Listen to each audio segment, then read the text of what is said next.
প্রিয় দর্শক, আসসালামু আলাইকুম। কিছুদিন পূর্বে পিনাকি ভট্টাচার্যের একটা ভিডিও আমি দেখেছিলাম, কে হচ্ছেন দেশের উপপ্রধান উপদেষ্টা। পিনাকি ভট্টাচার্য অনেক মেধাবী একজন কন্টেন্ট ক্রিয়েটর।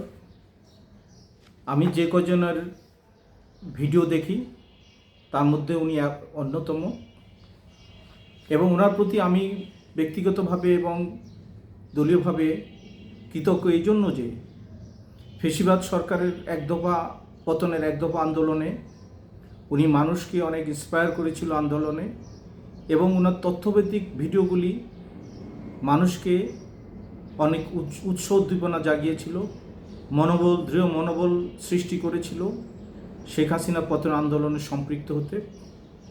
এবং আন্দোলন যে পর্যায়ে এসেছিল এর মধ্যে ওনার অনেক অবদান আছে, যেটা সারা দেশের মানুষই স্বীকার করে, রাজনৈতিক দলগুলিও স্বীকার করে। তবে উনি যে তথ্যভিত্তিক ভিডিওগুলি দেন এগুলি বোঝার হয়তো অনেকের সক্ষমতা হয় না, কারণ এটা অ্যানালাইসিস করতে হয়। আমি ওনার ভিডিওগুলি অ্যানালাইসিস করতে চেষ্টা করি, যদি ওনার মতো প্রতিভাবান আমি নই। উনি অনেক মেধাবী এবং উনি অন্য তথ্যভিত্তিক ভিডিওগুলি প্রচার করে। ওনার এই ভিডিওটাতে যেখানে ছিল কে হচ্ছেন উপপ্রধান উপদেষ্টা, এটা নিয়ে আমার মনে হচ্ছিল একটা পূর্ব পরিকল্পিত কিছু। কারণ এখানে উনি তারেক রহমানকে, বাংলাদেশ জাতীয়তাবাদী দল বিএনপির ভারপ্রাপ্ত চেয়ারম্যান, যিনি এই মুহূর্তে বাংলাদেশের খুবই জনপ্রিয় রাজনৈতিক নেতা, ওনাকে সম্পৃক্ত করেছেন।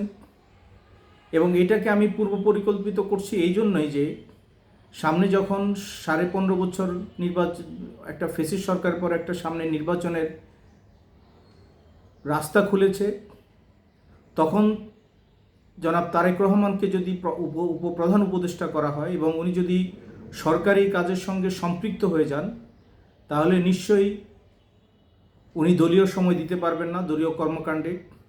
এবং এখন যে অন্তর্বর্তীকালীন সরকার, যেটা আমরা আশা করেছি আগামী ডিসেম্বরের মধ্যে নির্বাচন হবে, সেই সরকারের মেয়াদ হয়তো দীর্ঘমেয়াদ আরও দীর্ঘ হবে, যা আরও হয়তো 4-5 বছরও যেতে পারে। এবং জনাব তারেক রহমান যদি বিএনপির সঙ্গে সাংগঠনিক কাজে দূরত্ব বেড়ে যায়, তাহলে এই সুযোগটা নেবে এনসিপি, যাদের সঙ্গে সরকারের উপদেষ্টা সংশ্লিষ্ট আছে এবং যারা একটু নতুন রাজনৈতিক দল করেছে, এবং যারা এই 15-16 বছর ফ্যাসিস্ট সরকারকে সহযোগিতা করে আসছিল, তারাও তার সঙ্গে সম্পৃক্ত হবে।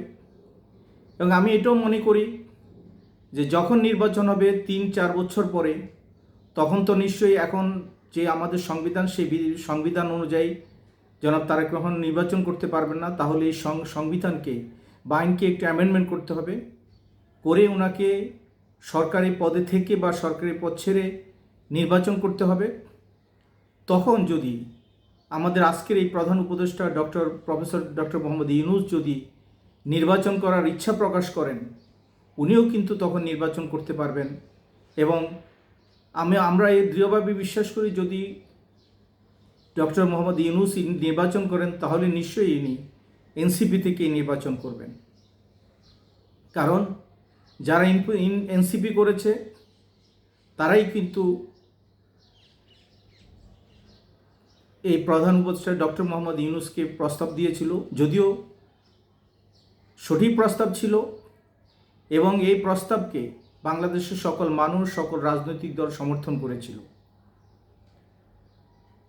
আমি মনে করি যে এরকম একটা ষড়যন্ত্র বা পূর্ব পরিকল্পনা থেকেই এই প্রস্তাবটা আসছে।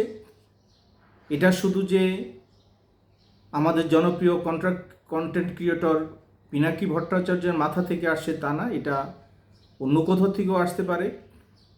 তবে আমি ব্যক্তিগতভাবে মনে করি এই প্রস্তাবে যাওয়া বিএনপির জন্য হয়তো সঠিক হবে না, কারণ আমাদের জন্য এবং দেশের জন্য এখন সঠিক হবে যদি আমরা আগামী ডিসেম্বর বা আগামী রমজানের আগে যদি একটা গণতান্ত্রিক পদ্ধতিতে অবাধ, নিরপেক্ষ একটা নির্বাচন আদায় করে নিতে পারি, জনগণ যদি ভোট দিয়ে একজন সরকারকে নির্বাচিত করতে পারে, তাহলে কিন্তু এই দেশটা স্থিতিশীল পরিস্থিতিতে আসবে। আমি ব্যক্তিগতভাবে মনে করি যে প্রফেসর ইউনূস বাংলাদেশের প্রধান উপদেষ্টা হতে আমাদের দেশের মর্যাদা অনেক উপরে উঠেছে,